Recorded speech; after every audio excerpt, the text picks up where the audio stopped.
I'll be hosting for an MC for the next few sessions.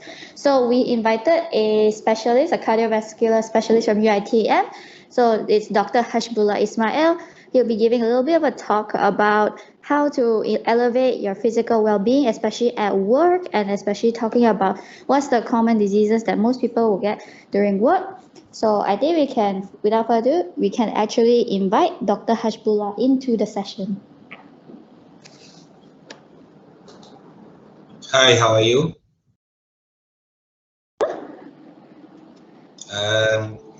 Katrina, can you hear me? Yes, can. All right, thank you very much.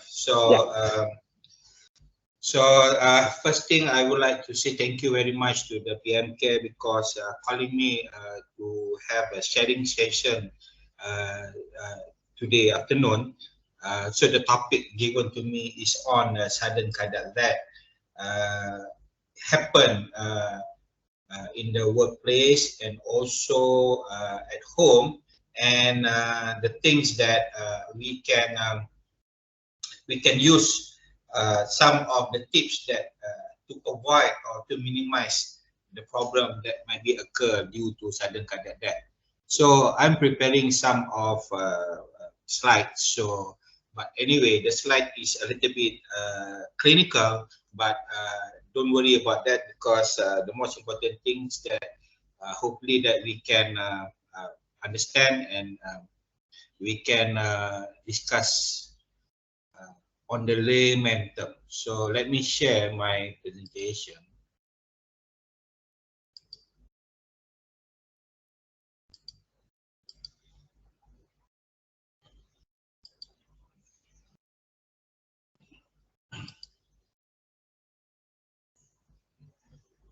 Right, this is the topic, the treatment beyond medication. So currently I'm working with the UiTM as a Director of Industry Network Center, and I am also a cardiac rehabilitation specialist in Barakah Medical Wellness Center in Klang, and also working in hospital UiTM Sungai Buloh.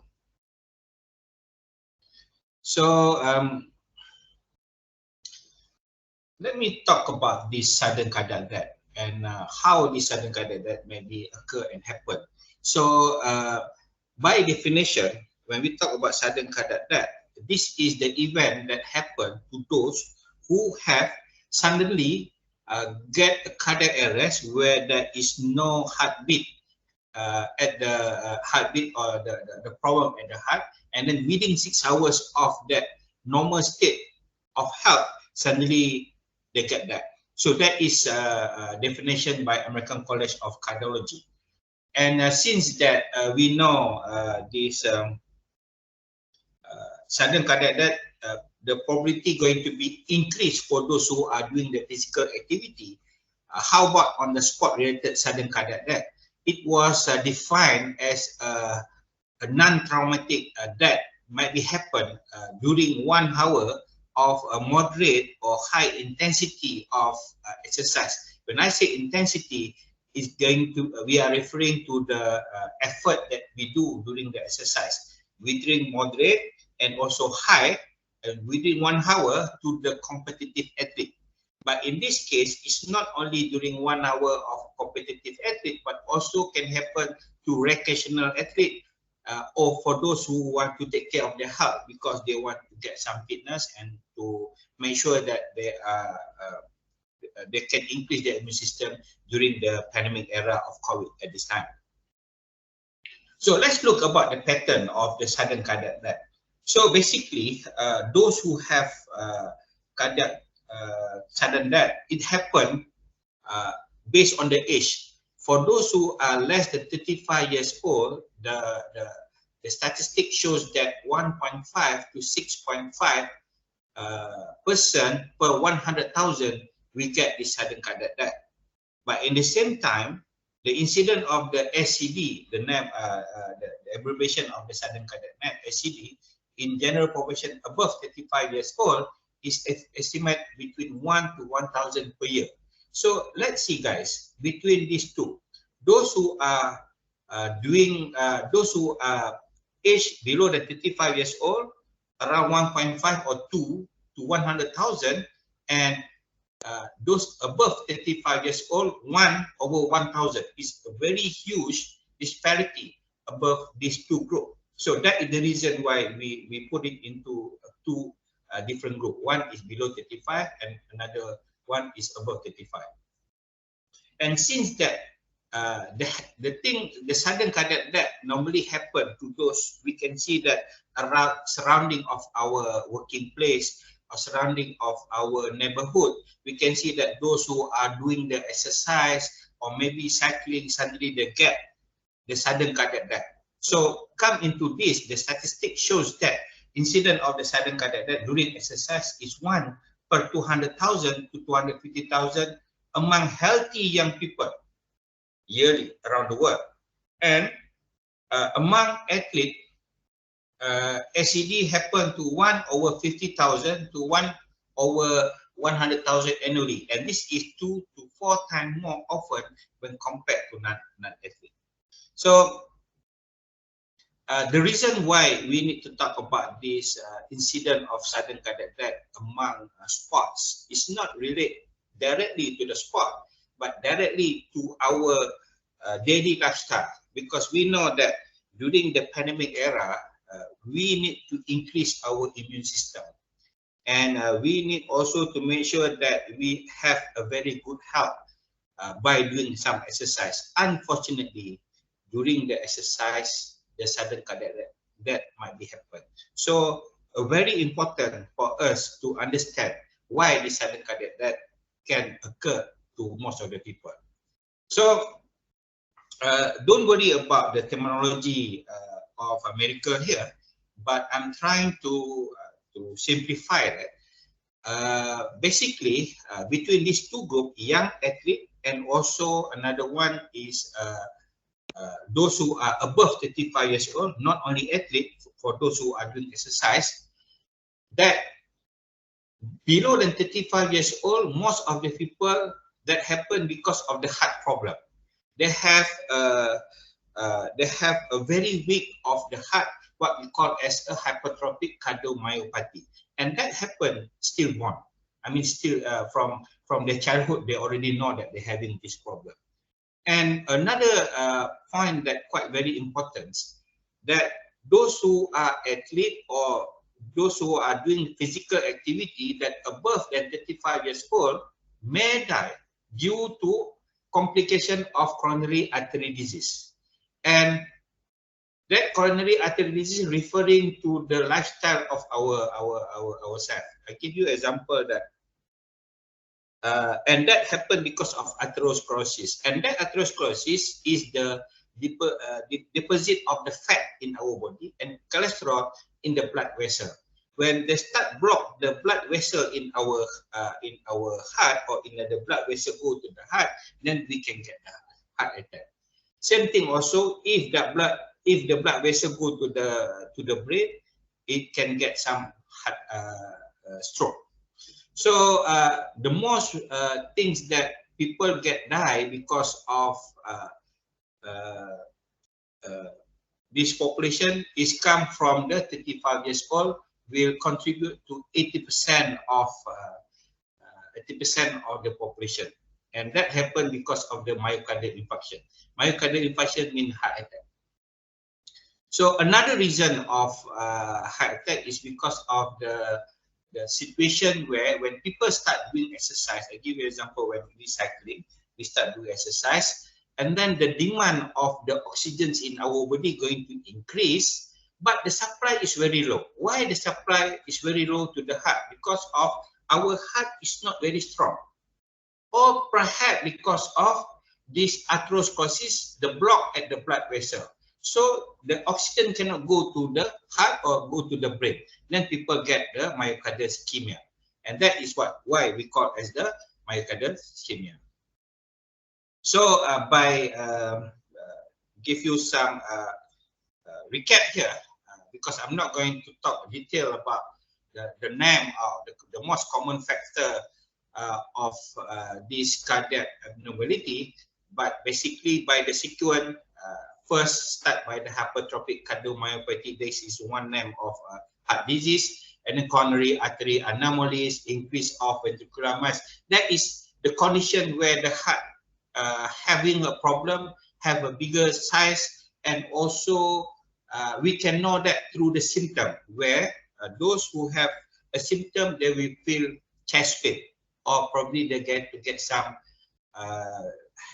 difficulty of breathing. That will be called dyspnea. So another reason, it could be because of other things as RAVD, right ventricular arrhythmogenic dysplasia. That is the condition where fibrosis of fat deposit at your heart, Marfan syndrome, the Brugada syndrome, the long QT syndrome. That is all the mutation of the genetic of our body. So I'm not going to talk about that, but appreciate that we know that those who are younger than 35 years old, basically they know the reason why they're having this problem. Basically, they already know that they're having a problem. But the most problem is those who are above 35 years old, which contribute 80% of the population of the sudden cardiac death. And this is the thing that relate to most of the people working at the office and also at the house, because this risk factor related to the hypokinetic related disease. Hypo mean low kinetic movement, less movement of our body, that make the risk factor to get of coronary artery disease or to get the heart attack. And basically, this is all the reason. Of course, the age, when we get older, we have increasing the risk factor of our body. And those who have the blood pressure more than 140 millimeter per mercury on the systolic on the top, and on the below more than 90 millimeter per mercury, or have been confirmed by the doctors that you have the hypertension, so the risk factor of sudden cardiac death probably going to be increased as well.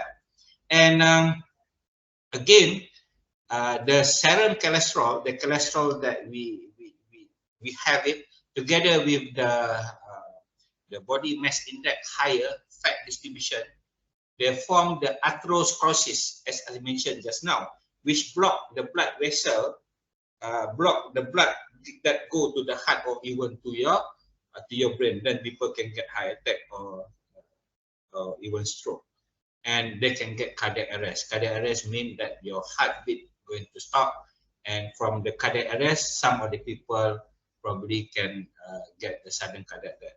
So another things that perhaps because of the heart problem, intraventricular induction block, that is the block of the electrical conduction in the heart, and also what we call as the left ventricular hypertrophy, the increasing of the size of your heart, and also the glucose intolerant, or what those who have a diabetic that have the risk factor to get a sudden cardiac death. Same thing also on the smoking. Smoking will contribute of that particular thing, and also the abnormality of the heart rate. Guys, the heart rate is supposed to be between 60 beats per minute to 100 during resting during this time. But if we measure our heart rate is more than 100 during resting without doing anything, that means your heart is going to have a problem, what we call as the tachycardia. That means the heart is increasing faster. Or sometimes if the heart is go very low, that we call as the bradycardia, the heartbeat of the heart is very low. So beside that, smoking contribute into that risk factor, and also the vital capacity referring to the pulmonary function, the lung function. When you have a very low lung function due to the smoking or whatever things that relate to the inactive or lifestyle, can contribute decrease of your effort in terms of capacity of your lung. So this all is about the risk factor of coronary artery disease, where people can get heart attack. And the most important things among this is about sedentary lifestyle. And some of people, they have a very sedentary lifestyle. When we say that sedentary lifestyle is referring to those who are not doing any physical activity in the moderate effort, or what we call as the moderate intensity in terms of sports terminology or medical terminology. They call as the intensity.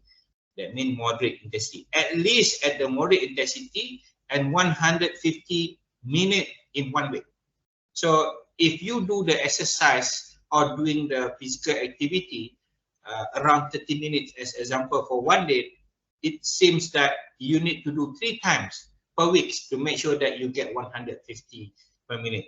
And among this all, let me show again, risk factor about the hypertension, the glucose, and also the smoking heart rate, and the BMI, fat distribution. The most one that people not really realize is sedentary lifestyle.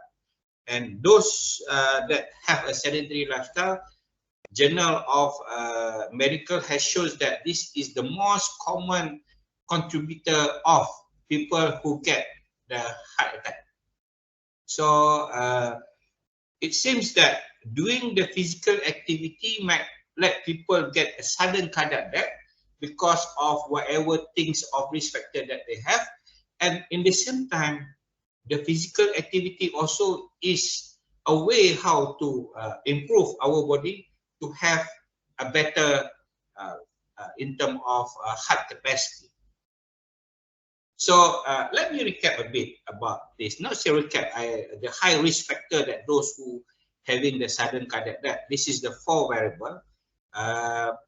Perhaps you can get some idea who are the one that really can have high risk factor to get the sudden cardiac death.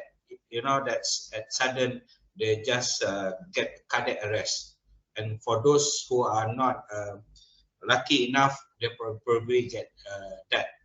So first thing, they get a syncope, or what we call as the pass out. And that pass out happened due to the abnormality of the heart. So they just we're not sure what are the reason, and then they pass out. And another one is we categorize them into New York Heart Association class 3 or 4. This is the category where people, when they are in rest, sitting down, relax, they don't have any symptom of the heart, but when they start do the normal activity, then the body start to show the abnormality, especially of the heart. And the class 4, even though that during rest also, during you are sitting down, that shows the abnormality of the heart. So another reason, the third reason is the ventricular tachycardia, that is the heartbeat very fast, or fibrillation make it faster, that normally 60 to 100 beat per minute, but they reach to 100 to 150 beat per minute. So it's going to be very dangerous, and they probably can get sudden cardiac death, and especially for those who just only get the heart attack. And the last one, so the history of family who having the heart attack also have a high risk of, we also have a high risk. When we talk about family history, we are referring to the ladies that age below than 55 years old. Then meaning that if our mother or sister that below than 55 years old have history of heart attack, so we also have the potential to get the high heart attack in the same time. However, that is something we can't control because that is genetic. But the rest, syncope, or the pass out, and then the other thing of risk factor, that all we can control because that one is related to our lifestyle. So guys, when we know that lately we can see that some of athletes get sudden cardiac death, or even those who are ex-athlete also get the sudden cardiac death. Or sometimes we can see that some of people who are active doing the exercise, doing marathon, badminton as an example, they also get a sudden cardiac death. How we know about this? So another things that normally people need to know about this, they need to do some screening. So from the screening, they know that whether they have problem at the heart or the area of the bottom of the heart on the left side, what we call as the left ventricular dysfunction. And if normally doctor will look into this, if they see that the ejection fraction or the heart, the oxygen that go to the heart below than 30%, that means they probably have a very high risk to get a sudden cardiac death. And same thing also if they come together with the heart that go very fast. As I mentioned just now, the heartbeat go more than 100. So guys, when you are sitting down, relax, just a very quick one, go and check your heartbeat during your totally rest, see whether what is your heart rate. You can check through your wrist, you know, or maybe you can use a watch and check. If more than 100, that means that is something that you need to do further investigation, because sometimes it could happen also because of your panic attacks, or not because of the heart problem. It could also happen because of your stress level, but slowly it can go to the heart if we are not do anything about that particular things. All right. So this is the main objective of our discussion today. The treatment or the intervention or the things that we should do that's supposed to be beyond medication. And that is what we call at the medical awareness. This is, we already talked that, PMCare as an example already talked about medical awareness. And we can see that around the world, people talk about medical awareness. What is that actually, medical awareness? Medical awareness is a combination of medical diagnosis. We are using the medical approach and therapy technique with some of the awareness element. And that awareness element could be in terms of physical activity, of your food as an example, of your stress level, as we mentioned, and the quality of life. So how we reduce the stress, the combination of this medical and also the wellness, we call it the medical awareness. And this medical awareness basically, of course, need to be tailored individually, because we cannot using the same shoes of 7 size example to everybody. Some probably have size 8 or maybe size 10 or even size 6. So that is how medical awareness looks like. So I would like to introduce this.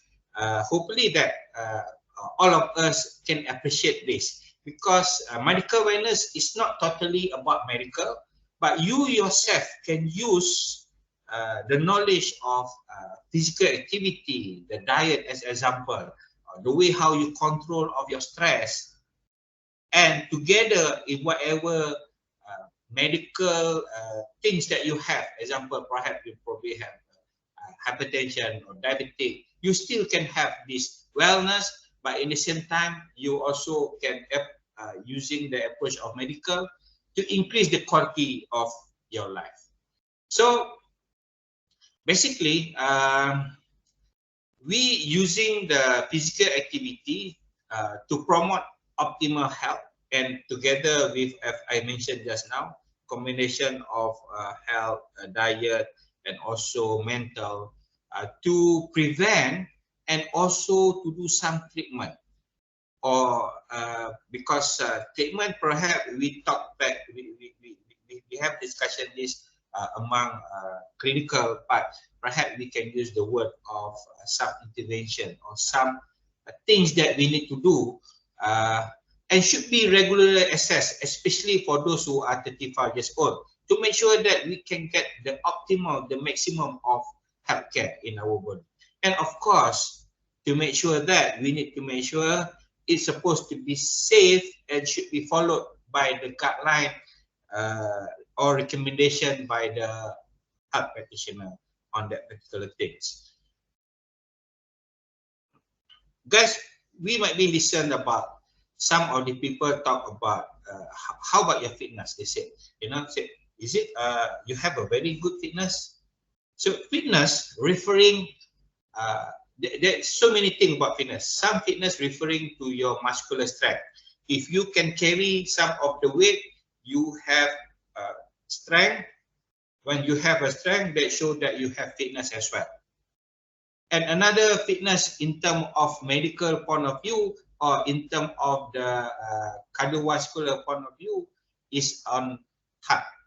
What we call as the peak VO2. Peak VO2 is the medical term, but some sports called as a VO2 max. VO2 max means that volume of oxygen maximums that our heart can get. The more of the oxygens that your heart can have it, the more healthy you are and the more fit you are. And nowadays, people realize that those who have a very low VO2 max or very low peak VO2, or to make it more layman term, very low of fitness of the heart, so they will increase the mortality or increase the morbidity. It means that they can predict that those who have a very low ability of the heart, they easily can get all kind of disease and also can get the sudden cardiac death. So one way to make sure that we are healthy is keep on increasing the capability of the heart. And of course, to increase capability of the heart is not taking the medication, or it's not taking simply food and then the heart is something stronger. No, you need to work up your heart. You need to make sure that your heart working, then only your heart going to be increased. So this is the one study done by me in 2014 on chronic heart failure. We can see that we can predict of the mortality as I mentioned just now. Of course, that mortality is referring to the sudden cardiac death. And also support by the study by Mayer before that in 1996. In terms of morbidity, is related to the disease that can be occurred because of we have a very low fitness. Example, hypertension, high BP, glucose intolerance, diabetes, and also the atherosclerosis, as I mentioned just now. So is it safe to do the exercise? This is the study by the Heart Failure Action. That study is done by HONA in 2008, which involved more than 2,000 patients in Canada, in Paris, and also in US. That shows that exercise is very safe to do, even though to the systolic heart failure. When we say the systolic heart failure, for those who have the heart problem, that ejection fraction, meaning that the blood that can go to the heart less than 40%. And normal, the blood that can go to the heart is around 50 to 60%. So in less than 40%, still safe. So if you have doubt whether you want to do the exercise to make sure that you are healthy, so the study by the Heart Failure Action, we can Google that in the journal, or in fact, we can still read the internet. We can see the article about this. And how to make sure that our exercise, our activity is safe. Of course, that if you really want to do that, make sure that you do in the range of safe. First thing, make sure that you know your risk stratification. What does that mean? The risk stratification that before do the exercise, physical activity, this is contribute to make majority the maximum contribute 70% around that in terms of improving our cardiovascular and our health. So risk stratification, we need to know whether you are low risk, moderate risk, or high risk in terms of doing the exercise. If you are high risk of in terms of doing exercise, that means the possibility to get heart attack during exercise it will be higher. But still, the exercise that you do can be done, even though that is going to be high risk. So how to know about risk stratification? You need to go and see doctors or health practitioner. They will do the risk stratification. So basically, if you have the sign and symptom of the cardiac problem, if you only have one of example of chest pain, example, or any problem in terms of metabolic, also in terms of pulmonary, you already high risk. But for those who have the risk factor, as I mentioned in the previous slide, you are considered as a moderate. If you don't have any sign and symptom, but you have hypertension, example, or you have diabetic, you still consider moderate. And for those who don't have that, consider low risk. And guys, anyway, if you reach 45 years old, you already consider as a moderate risk. So when come into moderate risk, you need to make sure that you need to prescribe properly in terms of your exercise. So of course, in doing exercise, you need to do at certain level. To get optimum of the peak VO2, the heart maximum, you need to reach up to here. If you doing lower like this, you won't get that maximum or optimum of heart rate. But if you go beyond whatever suppose you do, if any symptom appear, it may be dangerous to yourself. So you need to do exactly what we call that 1 mat below, a little bit lower than the maximum, and that is the optimum. And of course, during the activity, you need to do some monitoring. Example that if you know that you have the heart problem, or if you have diabetic as example, or hypertension and that kind of thing, you need to have monitoring interval. What is that? Basically, you need to check your heart rate every 5 to 10 minutes. You need to check your BP. You also need to look into your capability, whether you have a dizzy or not during the exercise. So I'm going to talk about that a little bit more, about how to monitor that by yourself, even though that you do by yourself.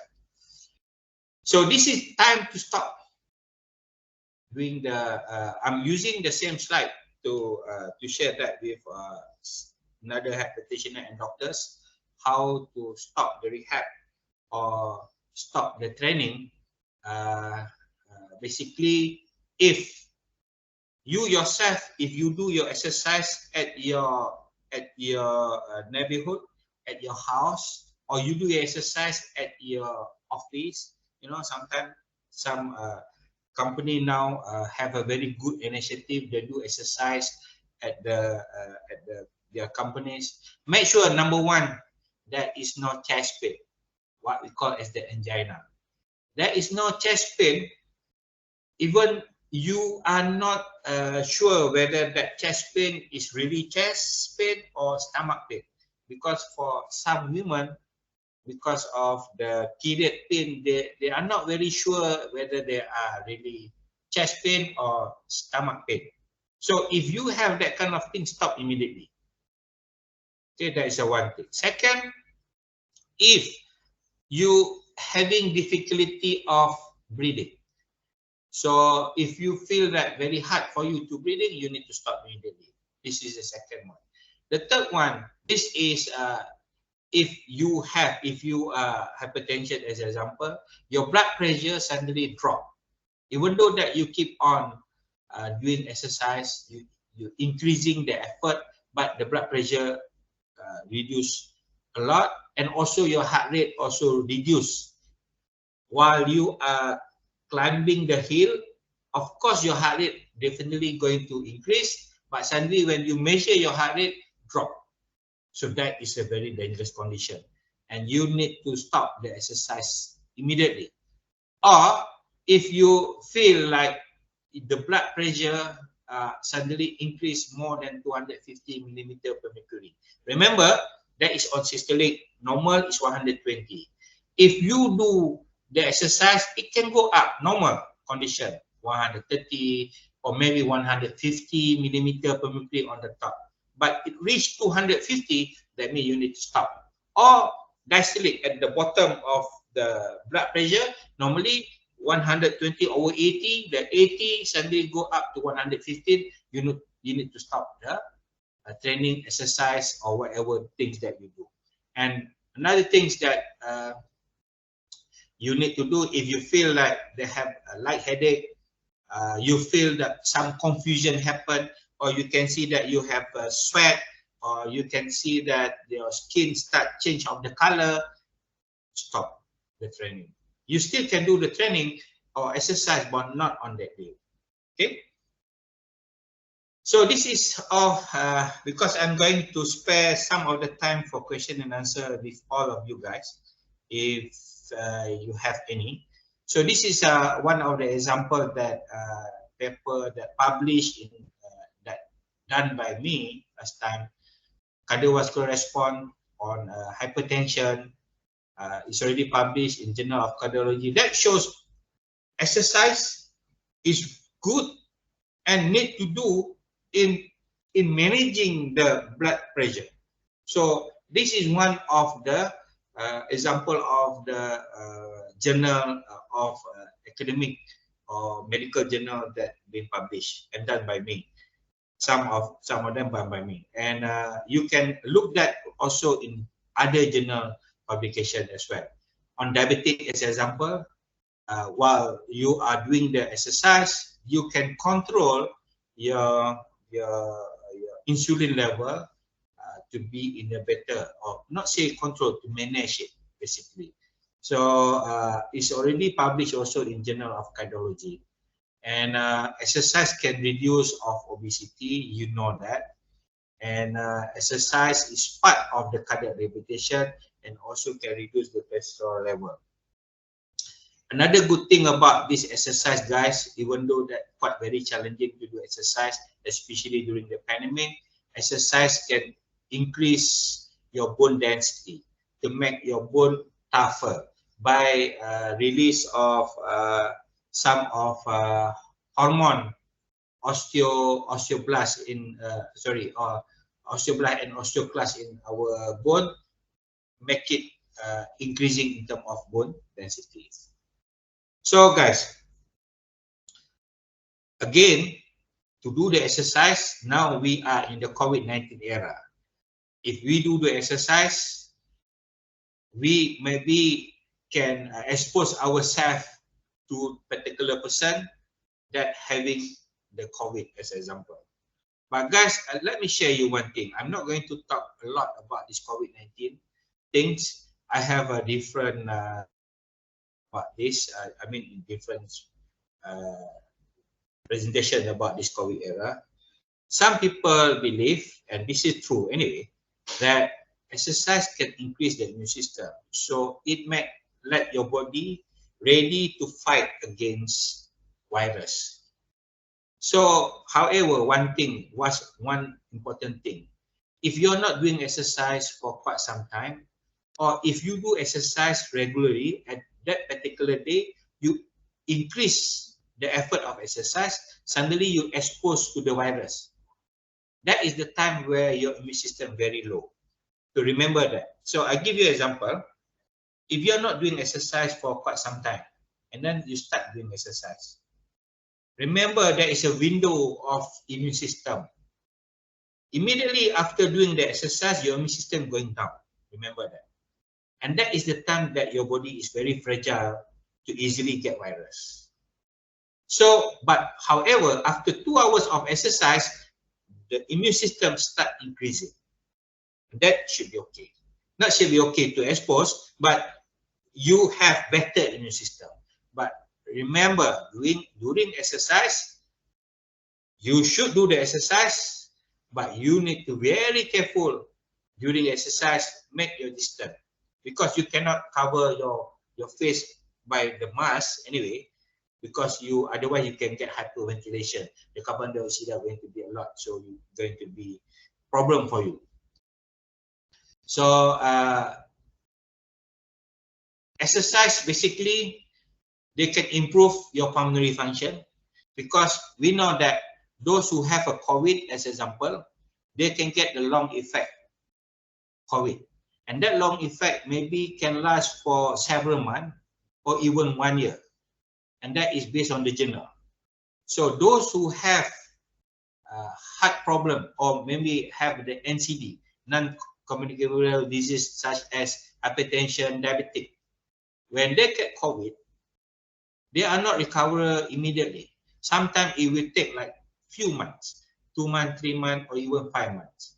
If they are not doing any rehabilitation or exercise, they're going to have a problem within that 3 to 1 year of recovery. So my advice that if after 2 weeks, after quarantine time, and then you can start doing some movement, you need to start doing the exercise rehabilitation in order to improve of your lung pulmonary function, to reduce shortness of breath, improve your lung capacity, to manage any respiratory complication. Otherwise, it will stay for 6 to 1 year, and also can improve your energy system as well. And some of the steroid that taking from the medication steroid can make your body muscle to be weak. So you need to improve your muscular strength by doing the exercise in order to go against the medication, the antibiotic, the steroid that you are taking during the COVID time. So this is some of the tests that during COVID, or in fact, screening tests, we should look into the lung function test. A very easy, simple to do that. It's only like a few seconds to do that. Within few seconds, we can get it, the result, but very tough to do because you need to inhale deeply and then exhale deeply. So it's going to be like very troublesome to do also, but still very quick and fast to know the result of your lung, whether they are obstructive or resistive due to COVID. So once people get COVID, they need to do some submaximal cardiovascular tests, as we can see through the photo here.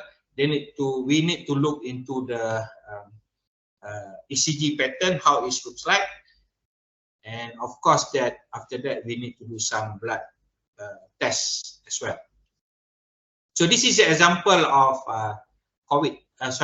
Example of those who have high risk of to get sudden cardiac death. So even though that they are high risk, because there is a series of pass out during the training, so he came and do some testing with me, and the result shows that everything looks fine to do the exercise, even though that considered a high risk. So this is the example things that I do. So the conclusion of this,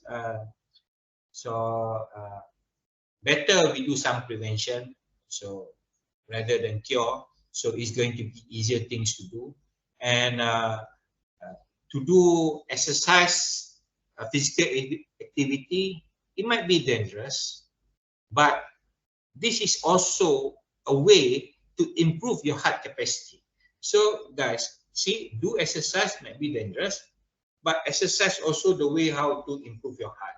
So the conclusion basically, you still need to do exercise, but in a proper way and safe. And lastly, you can improve the quality of life. Remember guys, the quality of life is, I can consider, is a big thing, because you feel that your mental good, your physical good, and your social well-being is good. That is what we call as the wellness. So I think that's all on my presentation.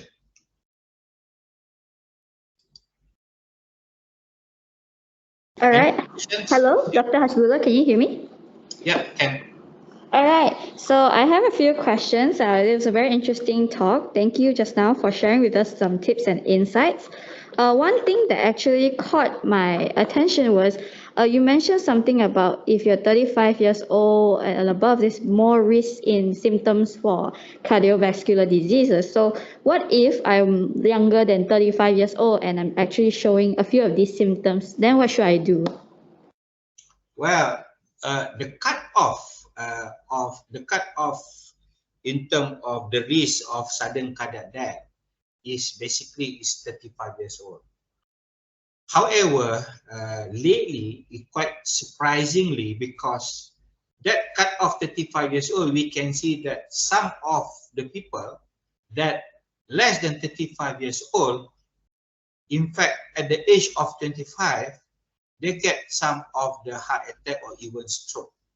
So the trend is start reducing, but still, when come into the population, they said that those who are below than 35 years old, basically, they already know that they're having a problem. Still, they are born. They know that they have hypertrophic cardiomyopathy, ACM. Doctor already told him or her. They know that they have some cardiac anomalies, problem, or whatever about mutation, genetic, Gugada, whatever things that terminology of the heart problem. But those who don't have that, suddenly they show a symptom. So don't worry. It may be it's not it may be a fast positive things. They thought that they're having a problem, but actually it's not. Maybe there is another thing. So exercise basically, especially those who are below than 35 years, don't worry. As far that you don't have any things that happen of your chest pain, no chest pain, no difficulty of the heavy breathing, what we call adyspnea. So you are supposed to be safe to do the exercise. But if you think that, but if your body start increasing in terms of the body weight, BMI very high as example, you know that the fat distribution is a lot in the body, then perhaps you need to start.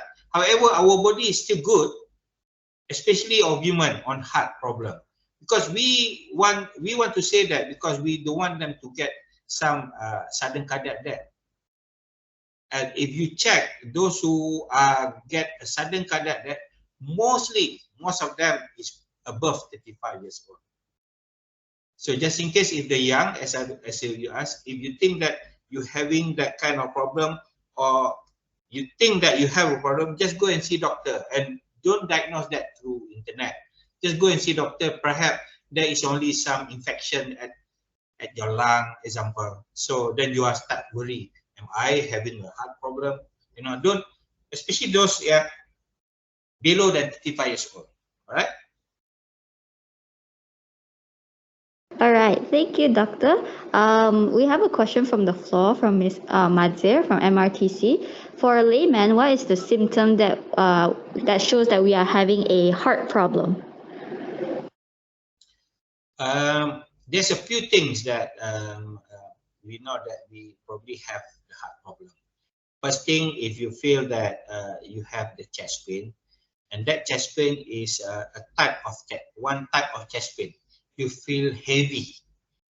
You feel heavy at your jaw, feel heavy at your body. It's something like a big elephant or the big stones on top of your body. So that is the one thing. That is the one thing of chest pain. Second, you feel very hard to breathing. What we call as dyspnea. Very hard to breathe. And then at night, you feel when at night suddenly you wake up from at night and then you feel difficulty of breathing, and you feel better when you in certain position when you sit down. When you lying down, you feel that is another thing. And then the heart rate basically more than tachycardia. We call it tachycardia. The heart rate go very fast. It could be that during rest, during that you don't have panic things, you don't have any urgent things to do, you don't have stress, suddenly your heart rate is more than 100, or probably have like 150 beat in 1 minute. That is what we call as tachycardia. That is also probably have a problem in terms of the heart. And another things that you have you have the heart murmur. That is a very slow sounds of your at your lung. Normally, a doctor will listen to stethoscope, and you yourself have edema, or you have swelling at your ankle, and that shows that your heart cannot pump the blood very fast, not strong enough, and then the gravity will pull all the lymphatic, the lymph fluid or the blood, and then it accumulate at your ankle. So, but it's not only heart, you need to take doctor, but that is sign and symptom. And another thing that people feel very tired. They feel very tired not during at 5 o'clock, 6 o'clock in the evening, or at night after you doing your job. You feel tired unnecessary time. Example, like early in the morning at 9 o'clock, you get enough rest at night. Suddenly at 9 o'clock, 10 o'clock, you feel tired. So that is the sign and symptom of those who have probably have the heart problem. But it's not heart problem. You need to let the doctor to confirm it and diagnose it, rather than you simply think about that. But that kind of symptom and sign and symptom happen, you need to go and check. All right, am I answering the questions?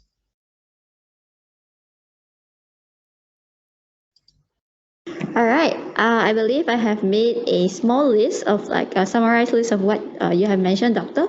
So hopefully it clears their confusion as well. We have another question also from the floor from Mei. What type of exercise can a person with iron deficiency people work out with?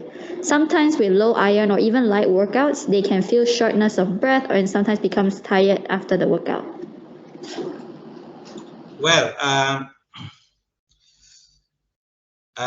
for those, especially for the women who have the iron deficiency of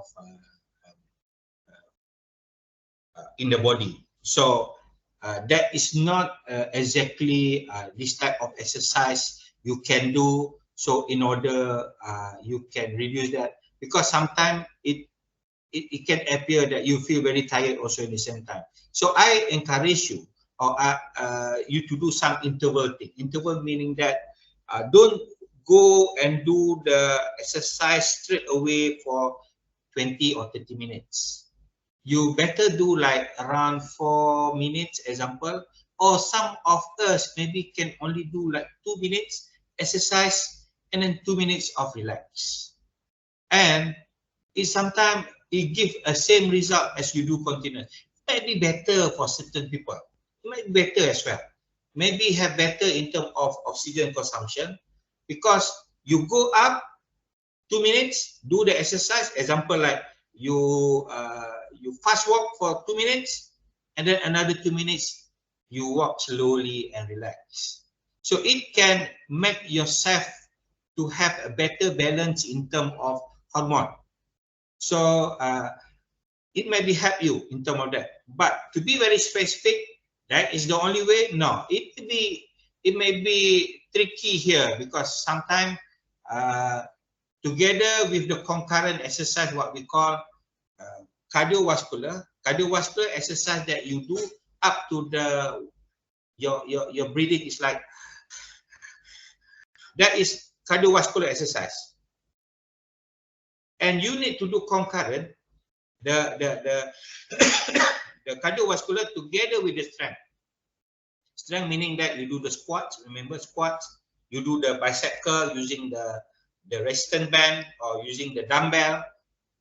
Combined between these two, the strength training and the cardiovascular shows a very fantastic result.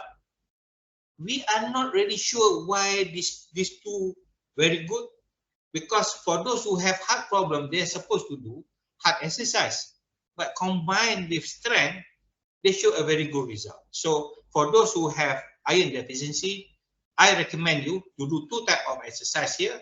Try that, because normally prescription, they will keep on changing until you can do the best.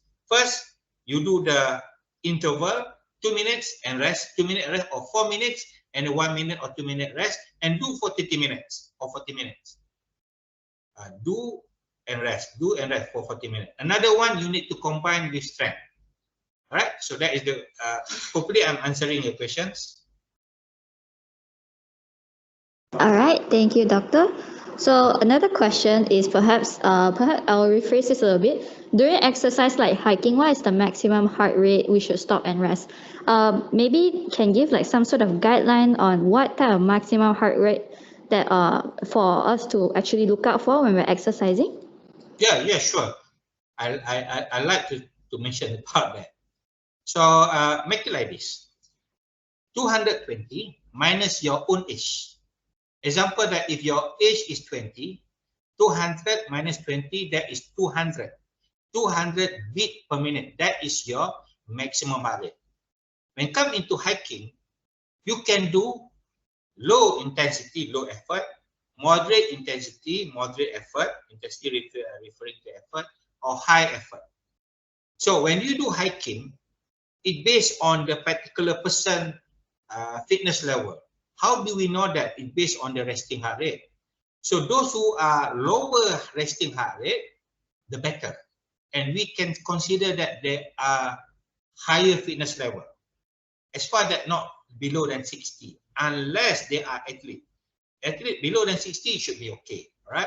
So maximum, the formula is maximum heart rate is 220 minus age. That is the maximum heart rate. Maximum heart rate minus your resting heart rate.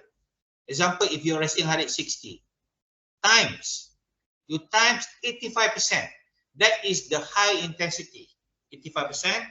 And then you plus again the resting heart rate, example 60. Then you get the high intensity of exercise.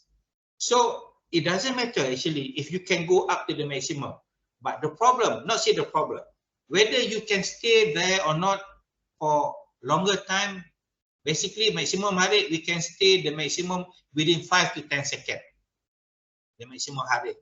And it's okay that if you go up to the maximum, no problem. Because for those who don't have any heart problem, sometimes without you realize, you actually can reach up to the maximum.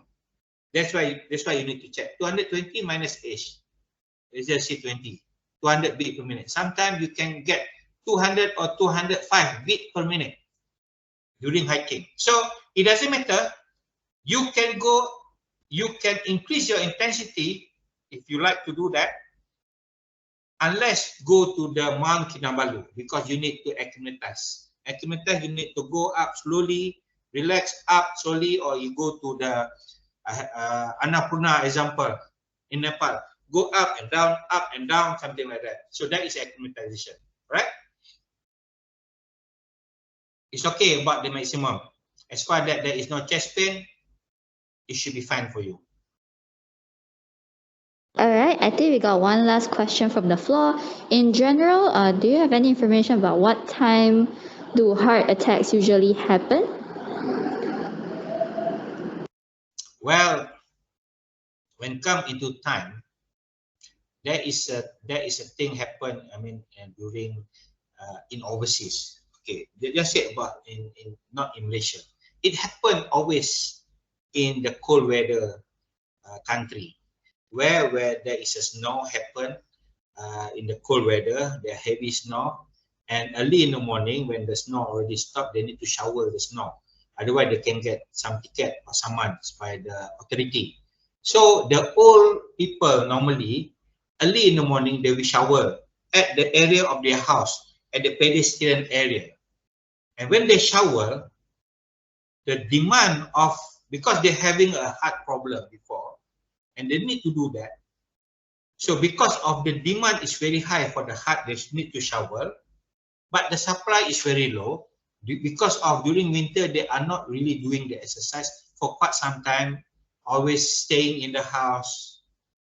What happens when the supply is high, If the supply is low, the demand is very high, they get ischemia. Ischemia is the condition where your heart is didn't get enough oxygen, and that is the time where people get sudden cardiac death. Sorry. So when come into time, normally it can occur during early in the morning, during the cold weather. But in case of Malaysia, we don't have any specific time. Unless that early in the morning, when you know that we know that we're having a problem, heart problem. And then early in the morning, without any warming up of our body, we simply do heavy things. And then the demand of the blood is very high, but the supply is very low. Why the supply is very low? Because the heart is very low, not strong. So they cannot get the oxygen faster, and then they can get the heart attack. So not specific any time, but it can happen in certain condition. When you are resting, no warming up, that is only applied for heart problem patient, but not really to the normal population. Okay. All right, thank you. I believe that is the last of the Q&A. Thank you so much, Doctor, for sharing with us in this session as well. I believe we have learned a lot and we are more aware on how to handle or be more aware of our symptoms perhaps in the near future. Hopefully, we are able to tackle it whenever it happens. So yeah, I think with that, can we all give maybe some form of appreciation or some form of applause in the chat box for Dr. Hashbullah for his wonderful session. Thank you very much for everybody. I'm enjoying talking for everybody of you. So have a nice day, and don't forget to exercise. So if there was next session will start around